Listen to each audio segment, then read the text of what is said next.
Hello বন্ধুরা, চলে এসেছি আবার একটা মিনি ব্লগ নিয়ে। আর কালকে সন্ধ্যেবেলা আমরা তিনজনে মিলে বেরিয়ে পড়েছিলাম একটু জলপাইগুড়ি মার্কেটে দেখতে। এবার মার্কেটে কোথায় কী আছে সেগুলো একটু দেখার চেষ্টা করছিলাম। তো দেখতে দেখতে আমাদের চোখ পড়লো এই দোকানটার দিকে।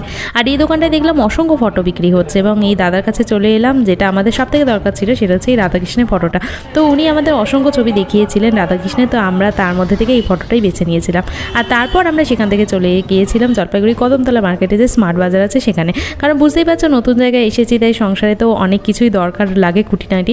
তো সেখান থেকে আমরা কিনে নিয়েছিলাম অনেক কিছু জিনিস, আর তার সাথে সাথে মামার জন্য বেশ কিছু কেনাকাটা করার ছিল। তো এখানে যেহেতু সমস্ত কিছুই পাওয়া যায়, তাই মামার জন্য আমরা এখান থেকেই সমস্ত কিছু দরকারি জিনিসপত্রগুলো কিনে নিয়েছিলাম। আর আমরা দুজনে মিলে কী কেনাকাটা করবো বলো তো? আমার মেয়ে যে একাই 100 নিজের জিনিস নিজেই নিয়ে টানাটানি করতে শুরু করে দিয়েছে, আর টানাটানি করে সেগুলো ব্যাগের মধ্যে রাখছে। তাই আমাদের আর চিন্তা নেই ওকে নিয়ে, ও এখন বড় হয়ে গেছে, বড়দের মতো সমস্ত কাজগুলোই এখন করে আমাদেরকে উদ্ধার করে দিচ্ছে। তারপর আমরা চলে গিয়েছিলাম জায়গা বিরিয়ানি হাউসে, যেটা তোমরা দেখতে পাবে নেক্সট পার্ট।